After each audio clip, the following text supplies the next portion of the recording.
Magandang araw mga kapatid. Nauna na nga nating narinig na pinagbigyan ng Iran ang hiling ng Pilipinas na bigyan ng assurance na makakaraan ng ligtas ang Philippine flag vessel sa Strait of Hormuz. Alam natin na 20% ng global oil supply ay dumaraan dyan sa Strait of Hormuz. Sa paliwanag ni Palace Press Officer Undersecretary Claire Castro, kapag sinabi na Philippine flag vessel, ito yung mga nakaregister under Marina. Kagabi, nakausap ng programang The Big Story si Director Luistro de los Santos, ang tagapagsalita ng Marina, at doon nga ay ipiniliwanag niya na dalawang uri pala ang Philippine flag vessel. Ito ay yung domestic o yung bumabiyahe within the Philippines at yung overseas. Ito yung mga barko na bumabiyahe sa international waters at doon nangangalakal. Pero paano nga ba papayagan na makapagwagayway ng bandila ng Pilipinas ang isang barko? Ang sabi dyan ni Director Luistro, kailangan magpa-register ka under Philippine flag. So kapag naaprubahan ng Marina na mapayagan kang makapagwagayway ng Philippine flag gamit ang iyong barko sa international waters, ito raw ay parang extension na ng ating national territory. So ibig sabihin, meron ka na ring protection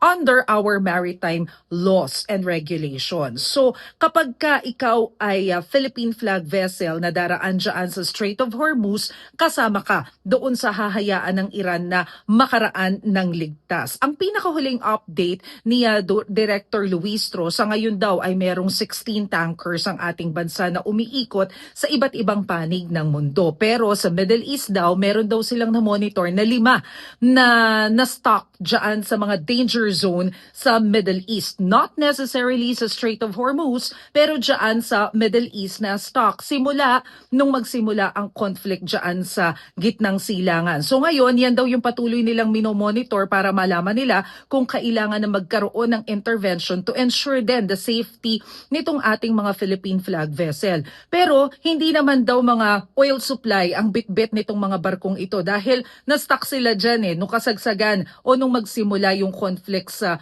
gitnang silangan. Pero ang sinasabi nga ng Malacanang, importante na hahayaan na ng Iran na makalagos itong mga Philippine flag vessel dyan sa Strait of Hormuz nang sa gayon ay magdire-diretso rin yung supply ng ating petrolyo. Paglilinaw pa nila, hindi porke Philippine flag vessel pag-aari yan ng gobyerno. Hindi ganon. Kahit daw mga private companies, private individuals, basta nakapagpa-register under ng Philippine flag o under ng Marina, ito daw ay pwede nang maging Philippine flag vessel ay yung mga barko na nagwawagayway ng bandila ng Pilipinas kapag nasa international water.